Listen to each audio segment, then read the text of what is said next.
Hello everyone, this is the Controversial Canadians. Today we'll be discussing the SNC-Lavalin crisis.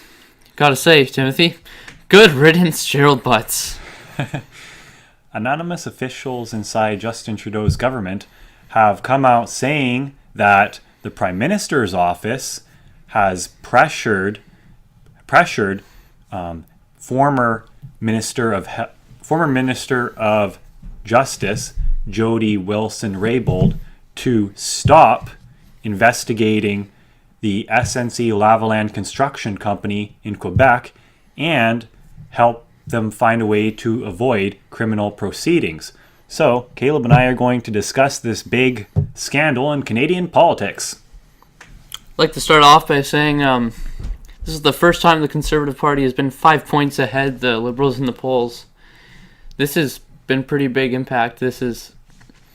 Trudeau's losing a lot of popularity over this. Would you like to talk about that a bit there? Well, the latest development that sort of triggered us to make this video, we already really want to talk about the subject anyway, is that yesterday on February 18th of this year, Gerald Butz, it's so hard to say that name with a straight face, eh? He was the former principal secretary to the Prime Minister. He did a lot of work on Trudeau's campaigns, and his resignation is a big loss to Trudeau, who is trying to get reelected this year. Big gain for us, though. Well, depends on who you ask. We're PPC. Andrew Scheer's having a party right now. Well, I mean, he's defended the Prime Minister when he's broken the law in the past, so I would say it's a big gain in government no matter what position you hold to. Yeah. For Gerald Butz to leave like that amid the scandal, now people in Trudeau's government have started one person's resigned amid this, really seems to say that these aren't just mere allegations, that there seems to be some kind of cover-up going on here. I mean, we don't know all the facts as of yet. Mrs. Wilson-Raybould hasn't made any. She's made public statements saying that she is in the process of talking to advisors and figuring out what she can release about this whole story. I mean, anything could really happen at this point. I mean, Justin Trudeau could have to resign. He could, anything's. This is a big can of worms that's opened up here. Something I find really fascinating about this whole thing is, though, if you'll go back to 2015 during the election campaign, Trudeau kept hammering Harper over and over on the lack of transparency in his own government. Well, what are we seeing now? A lack of in Trudeau's government. Some things just never change. Now, back then, it was true that, there was a lot of stuff. There was the robocall scandal. There was the Mike Duffy scandal in the Senate. He signed on to the UN 2030 global agenda behind everyone's backs. Harper? It was just over a month before he was voted out of office. Okay.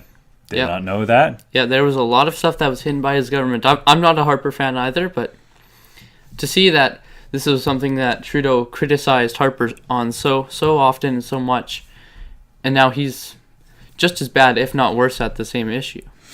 Yeah, and we just released a video a few days ago, which seems to have been quite popular. That of the attack ad with all Justin Trudeau's violations of the ethics rules of government, which we don't like that. We stand against corruption, although we thought the political attack ad was hypocritical. Anyway, where we're really trying to go with this is give you guys a little bit of analysis and speculation of what this means for the upcoming election in October, and what the possible fallout is here for the Liberal Party of Canada. Yeah, I've got to say, politics are not black and white. The Conservatives are bad.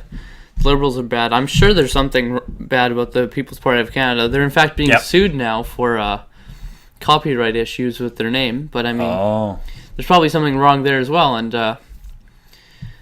I'm just following where my values stand and seeing these other parties start to collapse because of their own hypocrisies and their judgments of each other is just really entertaining to watch, I'm finding at this point.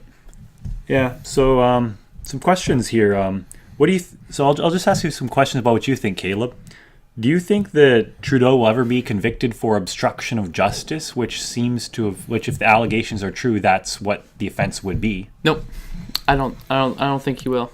At least from my perspective, I mean, this is the fifth ethics. Yeah. They're going at him for the fifth time right now in government.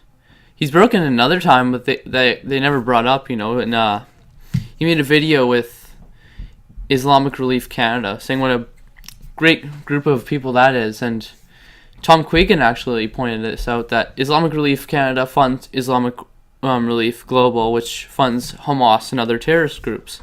And according to Criminal Code 83 of Canada, he broke the law there as well. And so, I mean, he's very good at hiding and covering up this stuff. And when Tom Quigan brought his report to the RCMP, they tossed it out. They ignored it. Okay. So my point of view is, I mean, he's just going to get away with it one more time. This is just going to be a hit on his popularity, which, I mean, when doesn't he do that? Hey, government's, getting away with lying. I mean, what a novelty, eh? Yeah. Okay. So you don't think he's going to have to resign, eh? Nope. No, I don't think so either. What do you think the political consequences will be for Trudeau in the election this fall? I mean, I think personally that he's going to lose his majority for sure. I think he'll probably just squeak by and get elected prime minister again, which it's a good situation because then Trudeau now would have to engage a lot more and compromise a lot more with other parties, which I think would be a healthy thing in our government. But yeah, anyway, we've already touched on, he's already taking hits in the polls. But. Yeah, I think that it's going to help even things out a little bit. I was looking at polling in Quebec the other day, and the top three are currently Trudeau, Scheer, and Bernier. Bernier is at 10% of the vote there, and Scheer's at 18%, and Trudeau's up 44%. But this was before this all happened. Yeah. So I'm hoping to see things even out a little bit, and hopefully it'll be a lot closer. And see, then SNC-Lavalin is a Quebec construction engineering company. Yep. So they would know a lot about that, right? So yeah. That's all we had for today.